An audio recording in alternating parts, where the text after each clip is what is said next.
Well, good morning, everybody, and happy Wednesday. And I think we got the taxes behind us, which is all good. So hopefully everybody filed their taxes and hopefully most of us got refunds. But anyway, today's program is a good one. So I appreciate everybody taking the time to join. We have a great panel of speakers, and my job is going to be easy today because I'm going to introduce Marcella, and then she's going to run the show. And then, like I said earlier, we're going to record this. We're going to make this available for anybody that missed it. It'll live on our website, and I know Julie is going to send it out. So it's my pleasure to introduce our moderator, Marcella Genarelli, right? And I usually say Marcella and not Marcella. I mean, Marcella since I'm Italian, but Marcella is currently the Vice President Manager of Client Engagement at Lakeland Bank. She's got more than 20 years experience in business development, coaching, and relationship building. She started as an entrepreneur in the food industry. She attended Essex County College. She's also received several certifications from the American Bankers Association, and she's developed a lot of women networking groups. So Marcella, thank you for being here. The floor is yours. Great. Thank you. Thank you for the warm welcome, Anthony. And thank you to everyone. Or Tony, shall we say Tony, being Italian, it's all good. So welcome everyone this morning to New Customer Acquisition and What's in Your Toolbox, brought to you here, as you know, by CIANJ.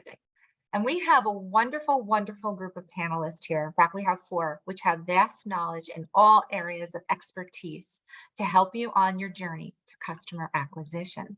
So I'm going to give you a little bit of background on our featured speakers. We're going to start in not in necessary order of them speaking, but we're just going to give a little bit of background. First on Elizabeth. She's innovative, strategic-minded professional with over 22 years of digital marketing, advertising, video production, e-commerce business growth experience. She's a top-performing businesswoman with vast experience in sports, entertainment, hospitality, beauty, luxury, and startup growth. So Elizabeth has a lot to offer too. What we should do is add up all of our experiences and how many years it is in all the industries that we do represent, which will be quite interesting. And then we have Dave Alvarez. Dave, we're going to give some background on you. He's a senior digital strategist with S3 Agency.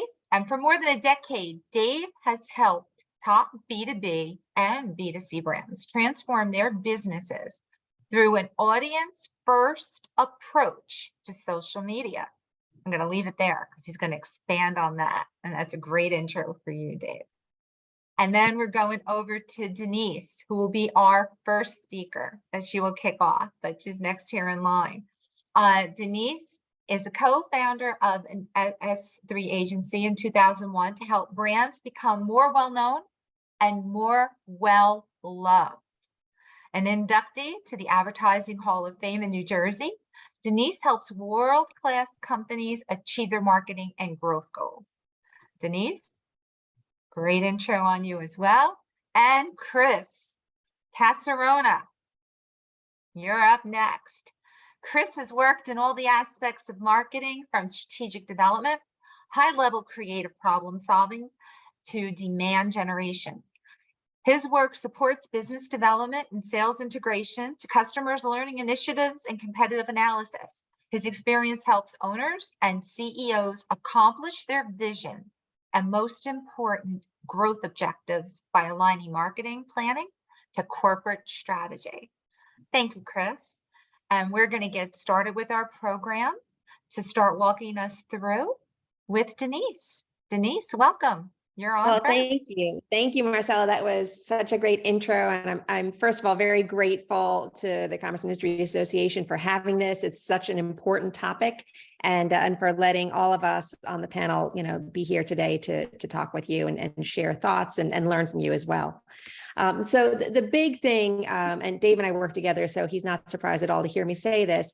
I am all about, before we're trying to get customers, we have to really understand as a brand what's important about us, what's different about us, and then who do we appeal to, right? That needs to inform everything we do from a marketing perspective to make our marketing work really hard versus just trying different things and seeing what works. So there are no magic bullets, but there's a lot of great technology and tactics that can support that. And something that We work from this lens all the time. And it's the first question we ask our clients. Joan can attest to this, is who are you as a brand? And ARE is an acronym, which stands for how are you differentiated, A, authentically to your brand, something that's real and true right now, not that you wish was true someday. R, the R part of R, how are you relevant to your target audience or audiences? Because if that differentiation, that authentic differentiation isn't relevant, you either need to find an audience that it's relevant to, and that is a strategy, or something else about you that is relevant to the desired audiences. And finally, the E is easy to understand. Always has been important, but is now critical because we live in an age, people talk about how, people have a shorter goldfish attention span than goldfish, right? Which is completely not true. We can definitely pay attention. I can watch the Yankee game for 2+ hours, no problem. So if it's something that really appeals to us and we feel improves our quality of life, or, is critical to our lives, we will pay attention. The problem is there are so many messages. We are literally getting bombarded with 3,000 to 7,000 messages per day that our brains have become expert going, no, no, no, no, no, because we would just drown trying to ingest all of the information. So our brains look for the things that really resonate with us. They've got to be easy to understand. And once we have that easy to understand differentiation that is relevant to us and authentic about the brand, then we have a winning positioning that we can build our social media around, our digital marketing, our videos, everything around to really connect. And with that, I would love to just turn it over to Dave to be more specific about our audience first approach for social media. Yeah, totally. So in today's digital world, we're finding one of the most useful and easy to get started tools in our toolkit is social boosting. I mean, it's no secret that social media over the past, it's really a trend that's been happening slowly over the past decade, but has really picked up in the last 5 years or so. Social media has become increasingly pay to play, especially for messaging, where you're looking for brand building, educational, prospecting, anything to do with product. If you don't already have that audience who knows you and knows you pretty intimately, you have to pay to reach that audience on social media platforms these days, no matter what platform it is. And along with that, we're also seeing audiences really kind of self-selecting in terms of what platforms that they are or can be found on, and what platforms that they're engaging with. Just from a 10,000 foot level, we can find boomers generally on Facebook primarily, Instagram secondarily. Millennials are on Instagram and TikTok. Gen Z is on Snapchat and TikTok. If you're looking for hobbyists, you want to check out Pinterest or Reddit. Everyone is on YouTube, but YouTube's kind of a special case because supplying the content of video, is such a high bar rather than graphic imagery and a simple message. But as you have this approach of this ARE first approach of messaging that is authentic to your brand and relevant to that audience, and defining where you can find that audience, you really have to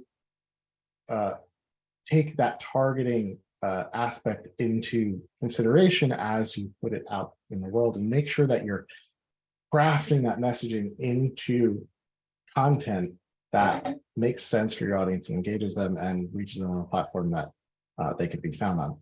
For example, recently the S3 agency did a campaign with Felician University where they were looking to reach high school seniors looking to make a decision about what college they were going to next, with some scholarship information that they were able to offer. And so we wanted a wide reach. And so we had Facebook messaging, we had Instagram messaging, we had TikTok messaging, we had Snapchat messaging, and a little bit of YouTube as well. We really wanted to have that wide cone, make sure we were blanketing the area.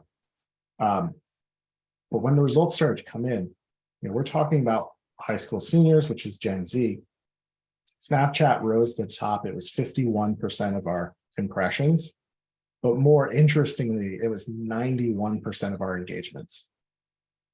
So And it was the same messaging, same videos kind of sprinkled throughout all those platforms. So it really kind of shows you that reaching them where they're already engaged is such a key part of that approach, and that making sure that your messaging kind of partners with that to get success. We were able to 6x the amount of click-throughs for Felician University than the previous campaign in that instance, and it really kind of relied on reaching them on Snapchat. If we didn't have Snapchat in the mix, that campaign would have the results would have been very, very, very different.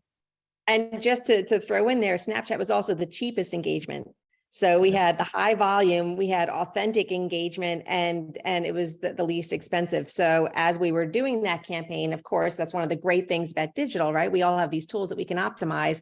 We quickly pulled back from the lower performing channels that were more expensive and funneled more money in. So that's super important too. And one thing Dave didn't mention, but LinkedIn, really great platform for, not just B2B advertising, but advertising to different kinds of professions. So it might be a B2C sort of message that, was really important to me, to you're targeting accountants maybe because accountants really like your brand of coffee or whatever it is.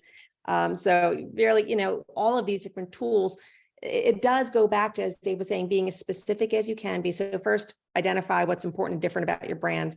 And then how are we going to reach these really important audiences, because everybody else is trying to reach them too. And one of my, I say favorite and least favorite stats that I've heard in the last couple of years is that it takes anywhere from like 4 to 8 times to hear something before you've heard it for the first time. And the first time you hear something, you've probably heard it 7 times already, which is very tough for my ego to handle, because I do believe I remember things that I hear or see or read, but apparently as humans, that's not really happening for us anymore because of the volume. So Dave's strategy is absolutely critical. Yep. Does anyone have any questions about social media targeting or differentiating your brand? No? Well, I have a question for you.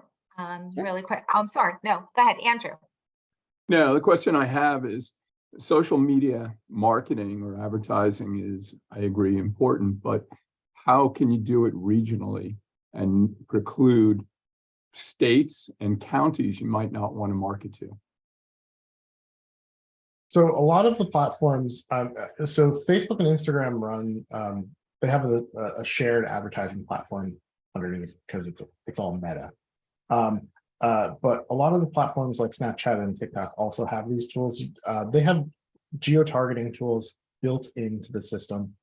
So as you go to create your campaigns, you can come with a list of zip codes, if that's the easiest way to do it, that you want to target, and you can either add them to the targeting list or to the exclusionary list. A lot of them will also have the option where you can type in, common names for cities or counties, and then include them that way, right? You don't have to come with the zip codes very specifically. Dave, are there specific times of day that you can have the ads run versus other times where it's general?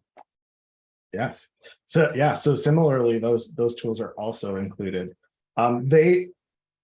These advanced targeting techniques, I want to call them, are a little buried in the systems.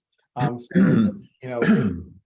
I would suggest that if this is something that you're very interested in, to familiarize yourself with the ads manager on Facebook and Instagram through Meta, and as well as the ads manager on TikTok and campaign manager on LinkedIn, and their advanced features. These tools are there, but you have to realize that these platforms also want to give you an easy experience, and so they do have stripped down versions of these campaign builders that don't offer these tools right, up front. So I would go for like the full fat advanced system, and kind of familiarize yourself with those tools, because you'll find that you could really up your targeting game that way. Yeah, and to add to that, it can be overwhelming to try to do that for every platform out there. So identifying the 1 or 2 platforms that you feel are really going to be the best for reaching your audience, kind of minimizes that learn time. You can learn and test and get those nailed. And if, once you want to expand further, then go that. But it's really important not to spread yourself too thin if you want to get deep results. And pricing and expense, is this something that a small entity can start with and grow as they see the results grow? Or is it something that you need to be a certain size with a certain budget even to jump into it? So you can create social campaigns on pretty modest budgets with so your results will be a factor of the budget that you put in the time frame that you put in. But for example, for a few $100s, if you wanted to drive clicks to a specific page on your website, locally, hyper locally, let's say, within an area of a county or a few zip codes, that's going to be more than enough budget generally to get your message out to whoever needs to hear it.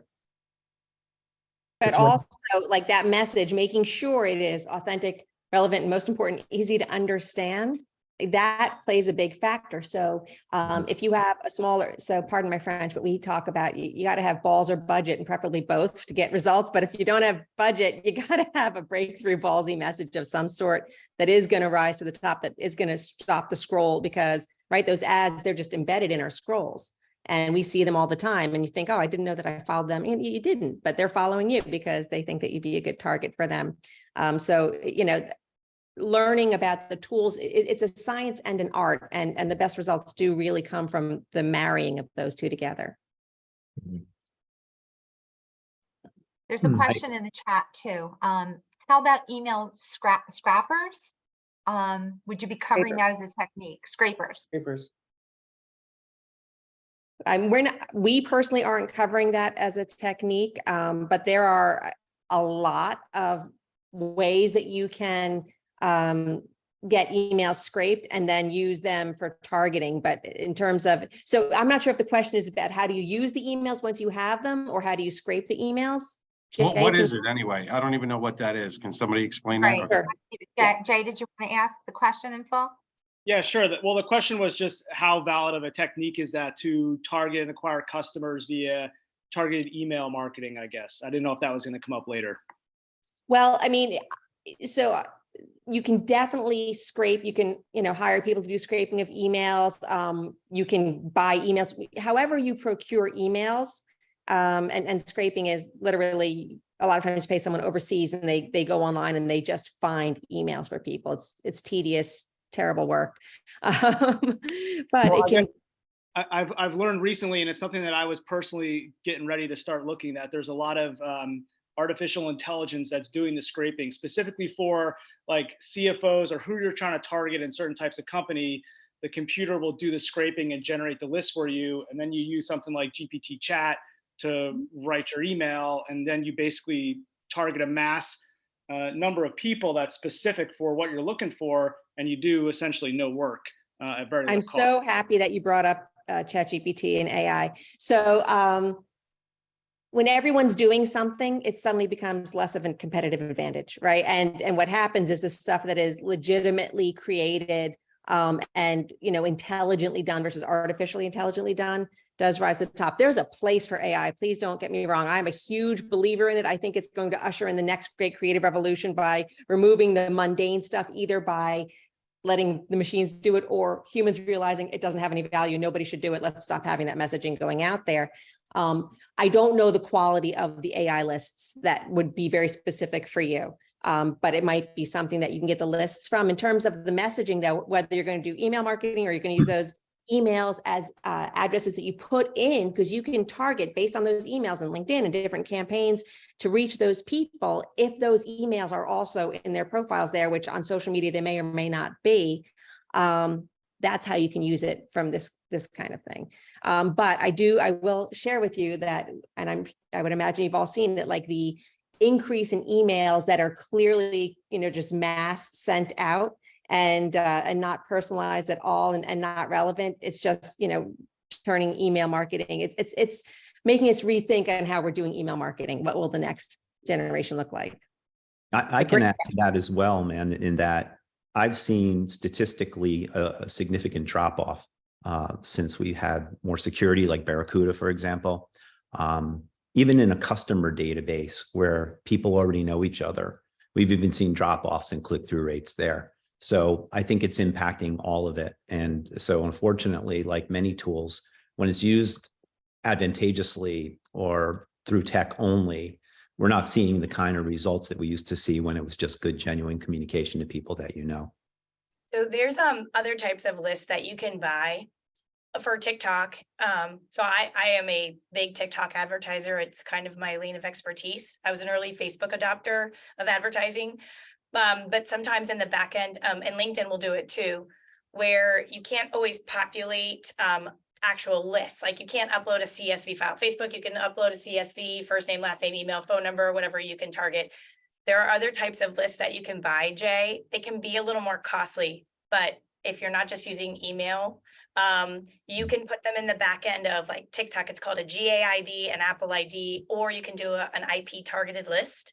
You get them for very inexpensive, and it's just actually the IP, like it's the signal from your phone, basically. So like, say you want to target people that are shopping at your competitor or buying from a business that's your competitor, you can literally do geofencing. When their phone crosses the line of scrimmage, they'll get served your ad or your email.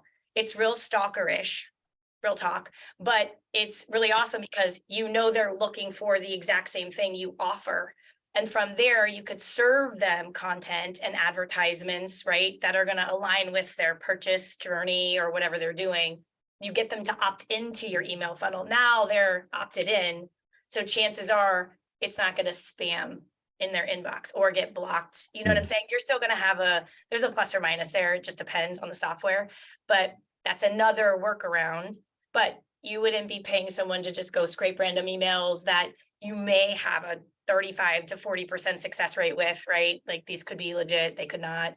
So to Denise's point, and also Chris, you never know if they're valid emails. So you might pay someone a couple $100, but then you might fall flat because you're actually not going to get the ROI you're looking for. So there are other ways to get lists and be able to target the actual consumer you're looking for. Okay. So we have somebody that raised his hand. Yeah. Joe, Yeah, I don't have that. sorry. Okay. Yes, that's it. Okay.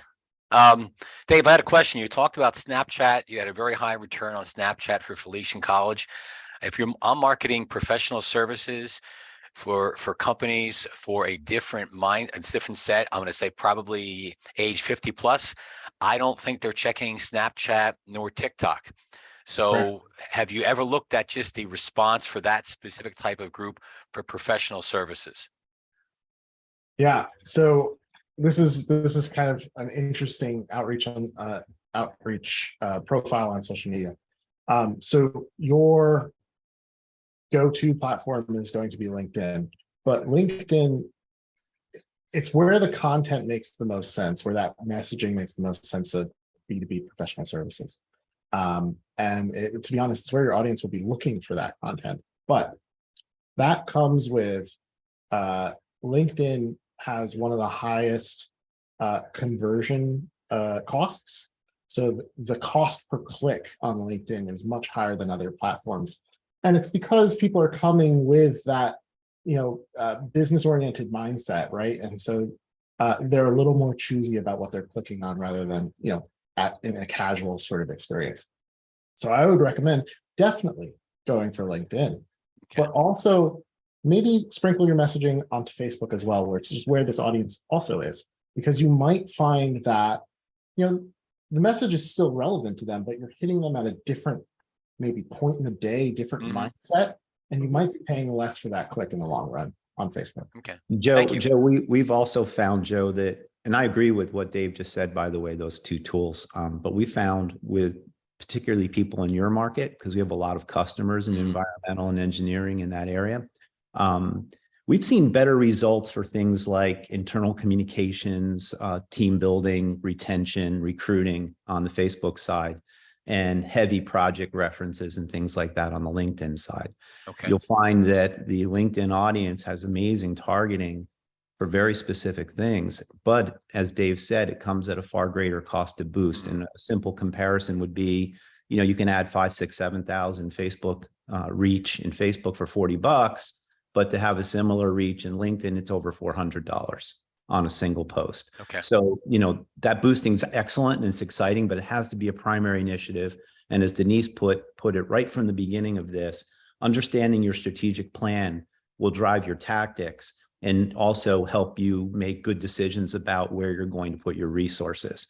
You have to be very conscious of that. This is not spaghetti marketing. Mhm. You have to know, what you're looking for and be committed to it operationally if you're going to make those investments. And the wonderful thing about all of this, which we haven't talked about yet, we've talked about them specifically, but the ability to measure and track and learn is just huge. I mean, that's the game changer. Thank you. Thank you. Thank you. Thank you everyone for your questions. And Chris, that's a great segue into you. Chris? Oh, you're up. yeah. Well, yeah, that's fine. We can talk a little bit about SEO if you want. I don't know how much tolerance you have for boring conversation. I kind of like the high end stuff, frankly, but SEO is also another wonderful tool.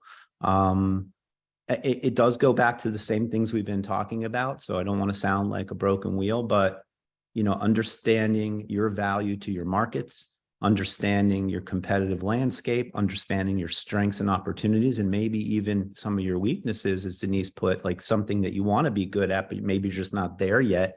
That also falls into the opportunity category, doesn't it? So we can work on those things. But knowing all of that as a foundational strategy is critically important, because once you start spending money on demand generation, you have to be very conscious about what you're doing. So, but here's some cool stuff outside of what professionals do, like our agencies. One of the better things about this type of environment and this type of meeting is that, what can you do by yourself? What can you, after this meeting is over, what can you leave with that can start, whetting your appetite a little bit for this type of learning? And search is a great one, because everybody can pour a glass of nice Cabernet from Napa and sit down at night and start searching terms that relate to your services and finding out who is showing up.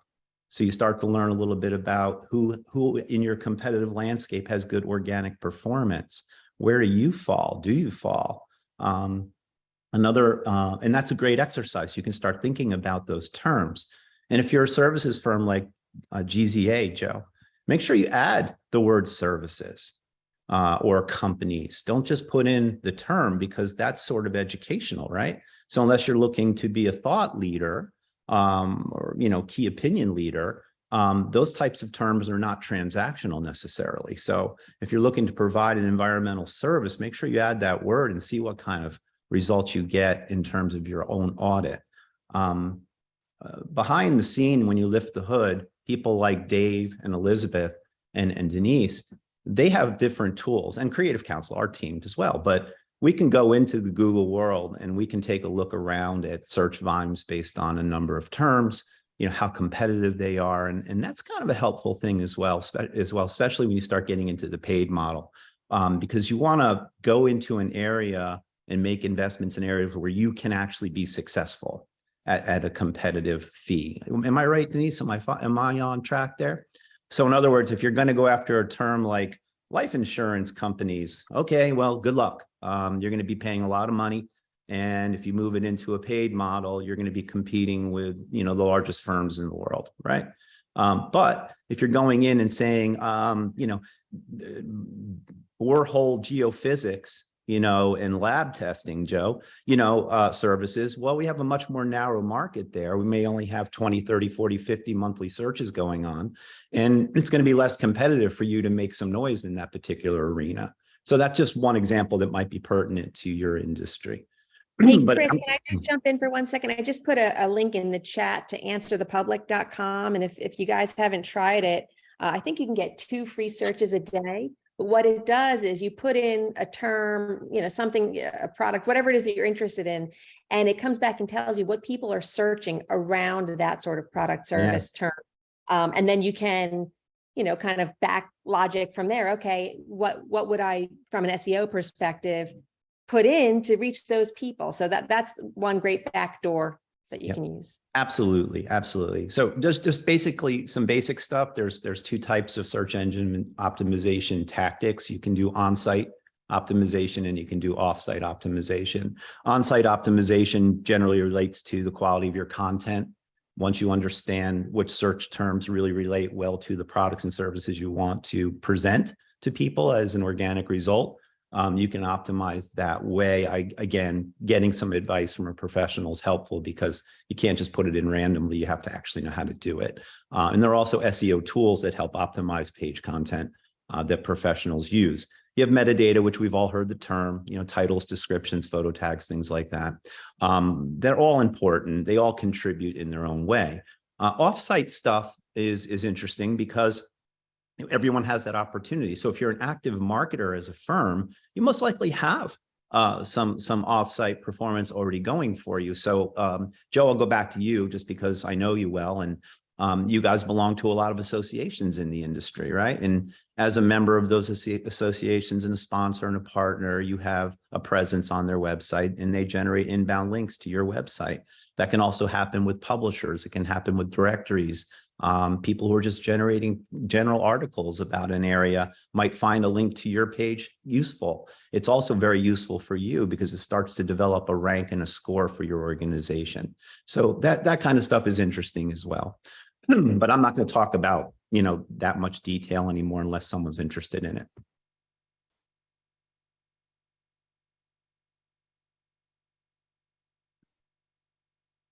And that's exactly what I expected. Crickets.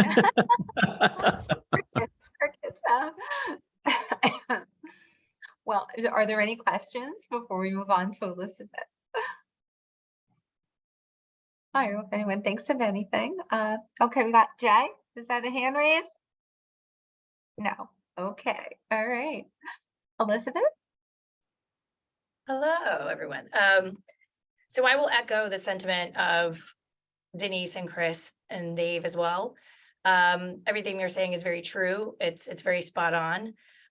Strategy is extremely important, right? The content and the messaging, so that you're getting in front of the right audience, using targeting to cast a wide net and then narrow the funnel based off of how everything is performing because you want to speak to that audience. A lot of times you might think you know who your client avatar is, because that's kind of like what it looks like within your organization. But when you actually start to maybe shift your messaging or really tell your brand story, you realize that it could be bigger, it could be more narrow, and it might skew left to right in terms of like male versus female and age brackets. So it can be kind of fun science experiment. Like Denise said, it's part science, part art, where you can take a guess, hey, this is our audience. And then you're like, wait a minute, just kidding. This is actually our audience.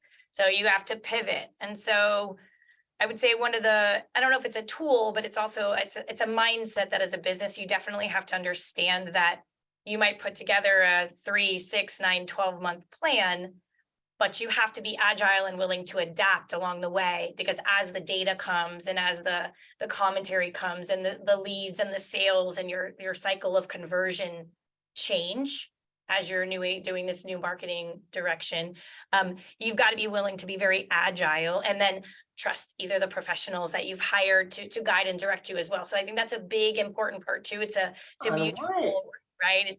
It flexes and flows. So I've been in this space for a very long time. I'm one of those people, I'm an over researcher, I'm an over reader. I love to learn. So like Denise says, you're getting served thousands of pieces of content a day. I specifically fill my feed for every single channel that I'm a part of with the things I want to learn most, things that are most prevalent in my personal growth and my business growth. And so it can be very inundating, but I love to be on the cusp of trends. I believe, in addition to everything that we all do, I really believe, and I think you can attest, that video marketing is really where it's at, right? You're watching short form content on all of these platforms very quickly. You're getting a message. And yes, to Denise's point, if it's something you really love, you'll stay on and watch. You'll watch a webinar, you'll watch a video, you'll watch a emotional wellness EQ video or whatever it is, and you'll get into it. But there comes a point where when you're trying to sell a product or a service very quickly and you're trying to gain attention of your end user, it's statistically proven you have less than 7 seconds to get their attention.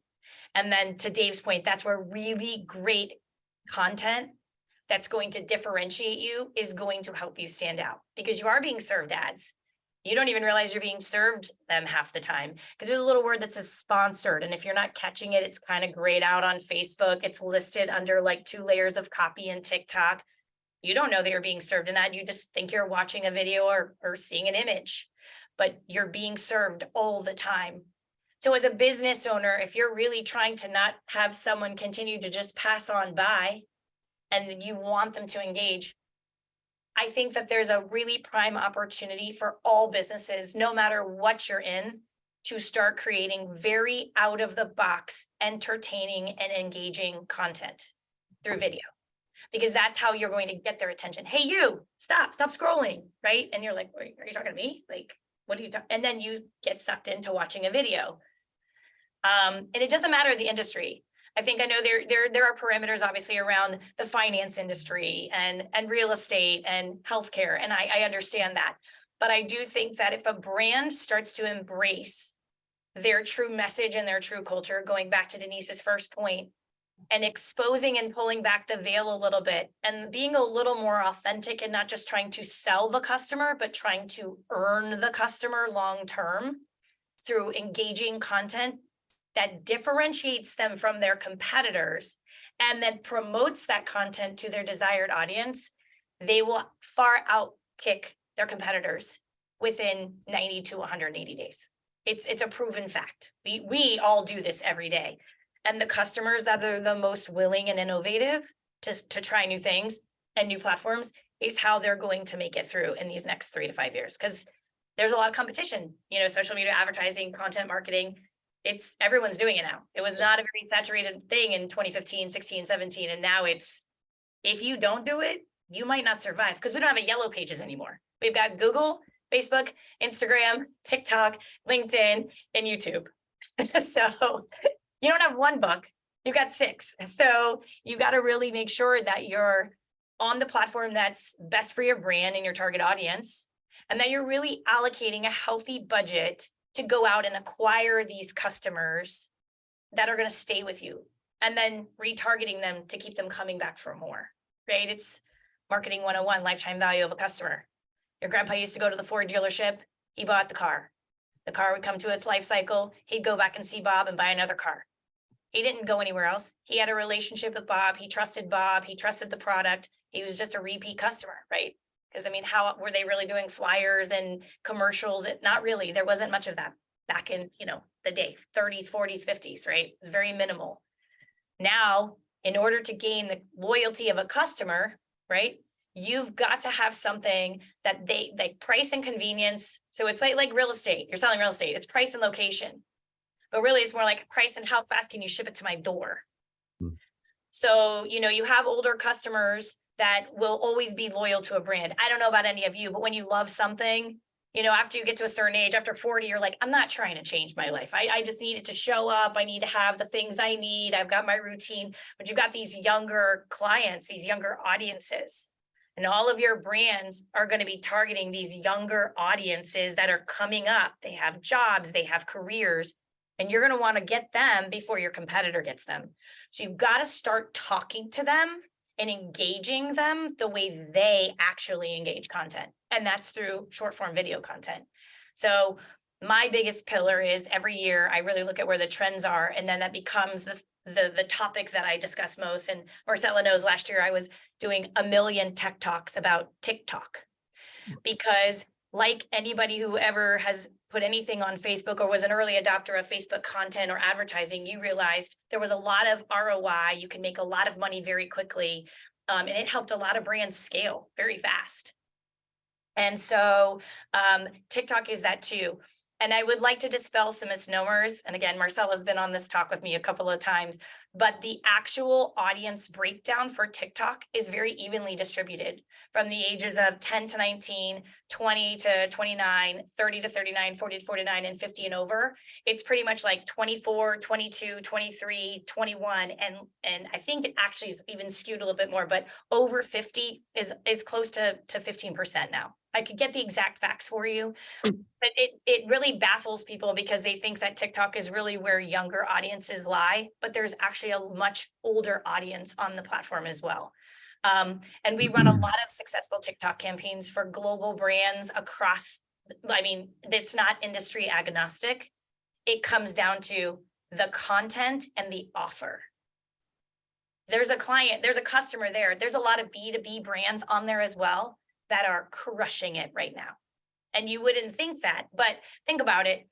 If you're on a platform and you're bored and you're getting lost in social and you're in an industry and you see an ad and that's something that you need, maybe because your Google search history has been tracked and now you're being served an ad on a platform, you might engage with it. You might be off the clock, you might not be working, but you might want to learn about that business that could do business with you. So there are a lot of different places where you can be positioned. I think, again, back to all of their points, it really depends on who is your audience, who are you trying to get in front of, strategy, key messaging, video, advertising.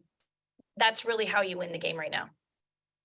Yeah, I agree with Elizabeth. I think the key thing here is that we all recognize we have a very diverse audience in this particular meeting. So I would urge you to consider all of these different parts of the presentation, but also really focus on your context. Understand the context that you're in. What is your business environment? What is the culture of the people you're trying to reach? Are you selling a product or a service or both? Understand that context, and then you'll have a little bit better insight on how to leverage these various tools that we've all been sharing and talking about. And each one of them, interestingly enough, as I think through the different customers in our own customer base, there's bits and pieces of truth in every single one of these presentations that could help that particular customer advance their business revenue growth. But anyway, thanks. Doreen, you asked about the best video editing apps. Actually, if you don't have an in-house video guy, right, who can do it for you, or you're not producing high-end video content, inside some of these apps, they're actually really good editing tools. So ironically, it's uncomfortable at first when you're trying to do it. You gotta really get in it and mess around with it. But inside of TikTok, the video editing capabilities inside the platform itself are actually really good, and they're very user-friendly. They're so simple. So I think if you want to talk about that one, that's a free one. Instagram has that also. In terms of other apps, I really don't know. I have a video guy that I use who does all of our custom video for our customers. We have a team. So at the end of the day, most of it goes through our team, but we're either shooting it or they're sending us footage that's raw and we chop it up. Sometimes we don't have that luxury. So we'll take B-roll or we'll take things that we find. And honestly, I think sometimes it depends on the objective also. The platform dictates the type of video that's going to most likely be engaging. So I'll go back to TikTok real quick, right? So TikTok is, if it looks more organic, if it doesn't look super polished and it looks like it's user generated on your phone, you're shooting the video, you save it and you edit it, and you're using trending audio or trending music, those videos engage at a higher click-through rate and likes and shares than a super polished video usually do. If you're on LinkedIn, it needs to be a little bit polished, a little bit organic. There has to be, you think about that platform, that's a selling platform. That's a business to business, business to consumer selling platform. You need someone who, like, someone can identify with, right? I need to see your face and know that I'm doing business with you. I need to trust you and like your brand. So I need a face. I need to connect. That one probably needs to be a little bit more polished. I would recommend hiring a video team or doing some kind of higher end editing, hiring just an editor, whatever you need to do. Facebook is either way. Depends on, again, the product or the service and the type of video production. So when it comes to that, would you say Canva is really good? Canva is, look, if you're not a video editor, it's like doing accounting. I can do accounting. I understand accounting. I don't want to do accounting. So I pick and choose my lane of genius and strength, and what I'm not really good at or don't want to waste time on, I will farm out to someone else. So, Canva is really good, but again, you got to teach yourself these softwares. You got to teach yourself how to utilize them properly, and it's trial and error. So if you really want to learn, I'm all for learning a new skill, but personally I stick to the simplest, fastest way to get there, or I give it to someone else. And then common length for video. I don't know. Have you ever watched a video that was like a minute long? Like lately, have you ever gone on LinkedIn and watched a video that was a minute long? Have you been on Instagram or Facebook and watched something that was like over a minute long? And did it tax your attention span? And this is a real question because we're all very busy professionals and we're on these platforms, we're utilizing them ourselves. So for me, again, going back to Denise's point, if it's something I really love, my attention span is exponential, right? But if it's something that I just need real quick nugget, a real quick tip, 15 seconds, if you can't deliver your 15-second get in, get out, get on your way and get your point across, you might lose someone. Yeah, I'll jump in on that. I totally agree with you, Elizabeth. And it depends, right? If you go on, you'll see there are videos in your feed on Facebook that are 40 minutes long, right? And they string you along. They don't actually give you what the secret is, like they're kind of, but it's something that someone who's watching that is very interested in, right? It's a very different approach. Think about like as seen on TV kind of commercials, like infomercials. Like that's really what it's become. It's a different form of advertising, a different tactic, and it may or may not be appropriate for your brand. But those quick, not highly produced videos that feel authentic and honest, if they have actual information in them, that's like my caveat. If you're just saying the same old crap that everyone else says, don't waste your time, don't waste your budget, find something else to say. And this is my nugget that I would love to share with you, which is if you're struggling with what to put out there, think about the things that kind of make that light bulb go off when you're talking to a prospective customer. When they go, oh, like you have so much knowledge about what you do that other people don't. And it can seem like, wait, but everyone knows it. No, everyone doesn't know that. We worked with a cheese client and we didn't know that their cheese had no lactose in it, like lactose intolerant people could eat it. They're like, well, everyone knows that about this kind of cheese. I'm like, no, we asked a bunch of people, they didn't know that. You know that, right? So that's an interesting, and that can draw you in. So you have your little snippet thing. So then you might have a place on your website for a longer form video that now they've identified that they're interested, they raise their hand, and now they're going to go over there. Otherwise, we all know when we're on YouTube and it's like 3 seconds to skip the video, those are the longest 3 or 5 seconds of our lives, right? So it is very contextual. So messed up too when you're in advertising and you're building those and then you get hit with one, you're like, I hate ads. And I'm like, oh gosh, I should probably not say that. That's like back, like that's bad. That's going to come back to bite me for saying that. But but you hate ads that aren't appropriate for you. Right. Well, and also too, like you're saying, those small clip, so think about it like this. You're leading a customer down a path. And you can't always look at your customer as immediate close, immediate conversion, right? Because it depends on your offering. If you have a product and it's a t-shirt, it's an e-commerce, it's a quick transaction, you've got a sale or a promo, that's going to be fast, right? But if you have something that's like a service or a program, or you're selling a high ticket item that people might need to like build brand credibility and trust with, you've got to get them in this cadence where they're looking for, and it's basically like a dopamine high. You're getting them for like 7-8 seconds. Hey, did you know that you could do blah, blah, blah, blah, blah, and this, that? Click here and find out. That's it. You gotta drop some kind of like, what? Nugget, like Denise says, and you've got to do that a handful of times. And you've really got to create that cadence where you're just bringing them in and you're bringing them in. And eventually, maybe on the 5th, 6th, 7th one, they're going to click.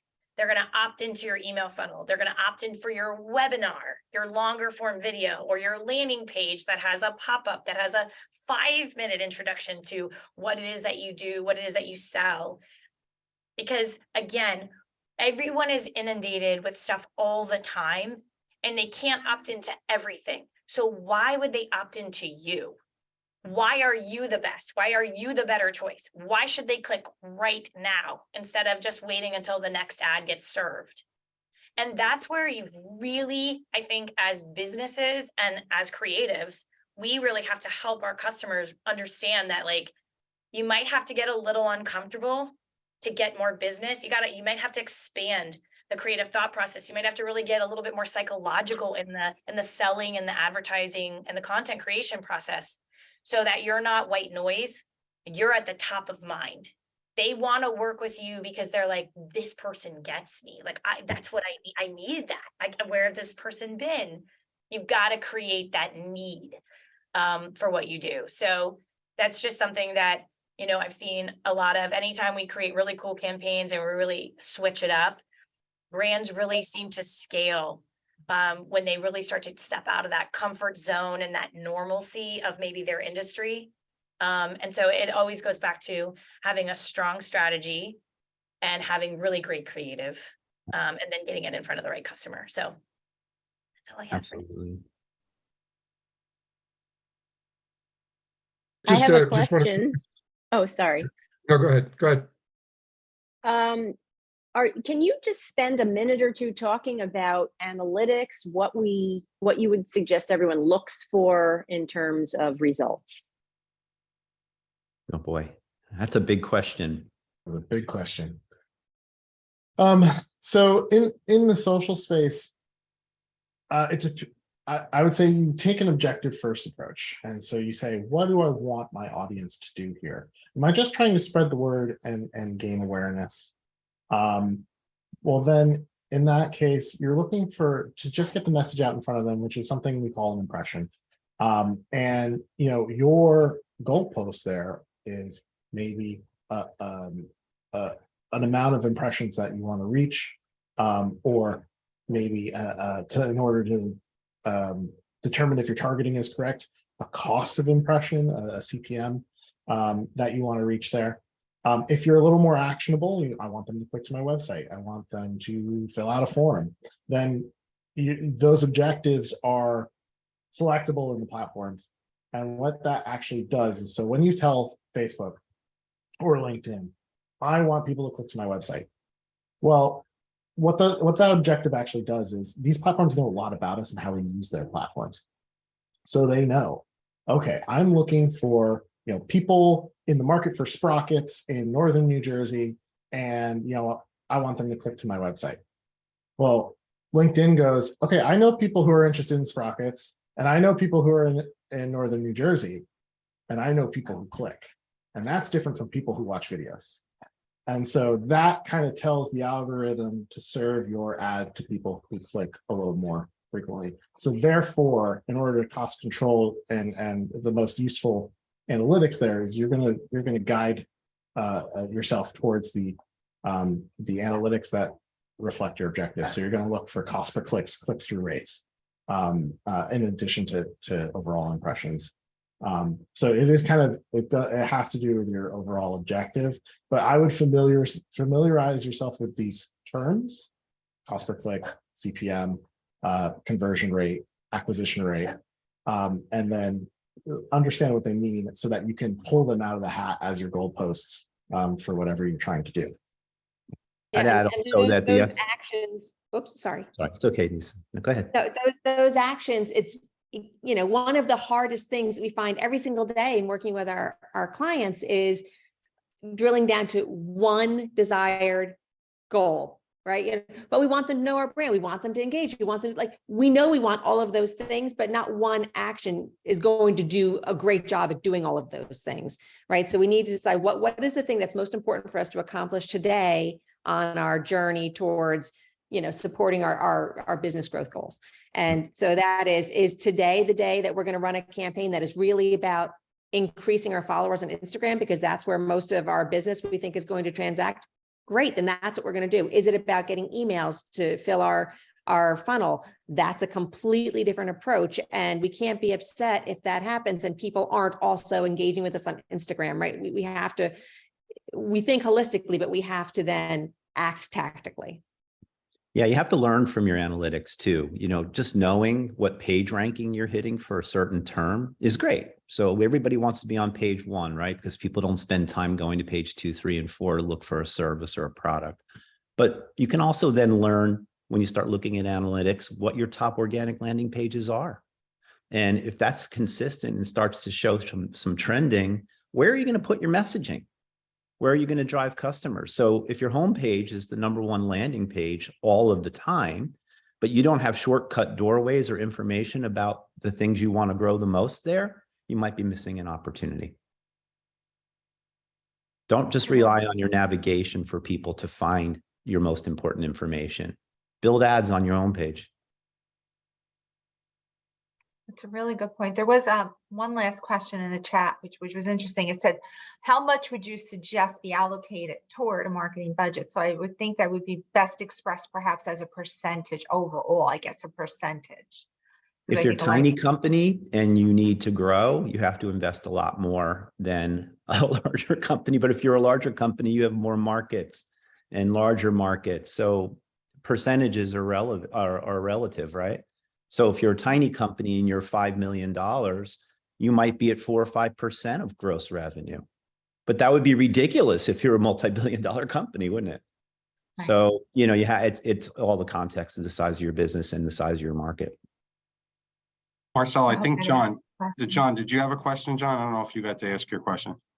Well, it was more a comment that what I learned today is that, you know, I really should stay in my lane and, you know, continue to hire professionals to do the things that, you know. That was our goal. Well, no, I can endorse that because, you know, I mean, I had somebody do my website, so then I need somebody to do my social media, and they were not the same two people because the graphic person didn't really know, you know, the SEO and whatever.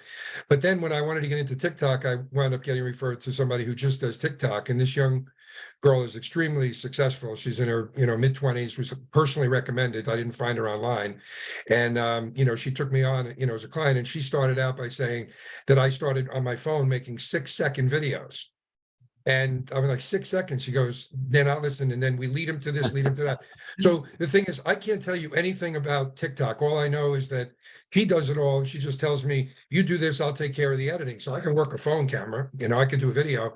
And she said on TikTok, which I think Elizabeth confirmed before, on TikTok, she said, the more raw, the more unedited, the more crazy it sounds, the better. When you're on LinkedIn, it's got to be polished or people are going to shut it off in 2 seconds. They're not going to get to you in 6 seconds. So, you know, I think what I learned today is I got a lot of good ideas from you guys, and I need to go back and, you know, if I need to hire another professional for something specific, I'll make my notes here, or go back to my current professionals and say, hey, I learned some things here. Can you do this for me? Maybe I'm not getting that line of service from them. So I want to thank you for that. And then just, you know, one other comment about the over 50. A year ago, I was on, I believe Elizabeth may have even been the presenter, but the over 50 was less than the other three. The other three were pretty much up to 50, up to 49, and over 50 was maybe in the teens. And I can't prove this, and maybe she has the proof for it, but people my age started to look at TikTok after Joe Biden wanted to throw them out, and everybody was like, what's this all about? Our government is trying to close, and they all went on, and then they all got into it, and then they got hooked on it. So there's a lot of people my age that said a year ago, TikTok, schmicktock. Now I know everything about TikTok, and I've got it in my business, and I have a side hustle, and I'm doing TikTok there. So I It don't was know a if, you know, mass exodus. Like Facebook is still kind of like, so Facebook obviously owns Meta, so Instagram, Facebook, and WhatsApp, right? And then Messenger is actually considered on the top 6 list. So TikTok was ranked 6th in 2020 as the platform. It started to emerge because there was a little of a mass exodus off of Facebook because of just all the stupid stuff going on in the last couple of years, not to get political or all that stuff. So a lot of people migrated to TikTok and they saw a massive influx. So now if you just take and put Meta at #1 because they try to own all the top 4 spaces, TikTok is actually the 2nd highest platform, and they're about to take over. I've been saying it for years. I did a deep dive business study on TikTok about 3.5 years ago. So it wasn't just like, oh, it's TikTok, it's cool. I really went in I said, I'm a research junkie. And I wanted to make sure it was a viable platform for clients to spend money on that was going to be sustainable. And there's a lot of American money in it. There's a lot of hedge funds that are invested in it. There's a lot of security involved. So like, don't always listen to what you read. Like you got to kind of read between it and do your own research.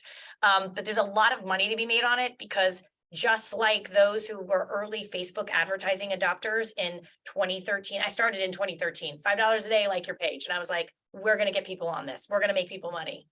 So it was 13, 14, 15, and 16 was like the wild, wild west. Well, that's kind of what TikTok is right now. So you have the algorithm is far superior to Facebook. Your targeting isn't the same, but there are workarounds. And if you have someone at TikTok that can help you, they will open up your expansive targeting options that are not necessarily opened up to the public, the way Dave explained. You can make a lot more money and get in front of a lot more people a lot faster. So for me, social media is great and it's fun, but if you can make money at it and you can capitalize on it before it gets super saturated, get in there and make money, because that's really what we're here to do, right? Earn new customers and make a lot of money. I mean, videos are fun and it's great to watch, but again, as a business, engagement is a part of the battle. But if you're not making any money from those audiences, like people that follow you, then it's a hobby. It's not a business. So that's my get out there and make money. And then give all your just one thing on Marcel. TikTok, TikTok experienced huge growth after using some pretty mainstream techniques, right? Like the TikTok Taught Me campaign on TV, right? Like, I mean, that was a big way to get the over 50 crowd to go, oh, I can learn things on there and I can be connected to like my teenager, right? Like, so that was very smart. Yeah, it was very good.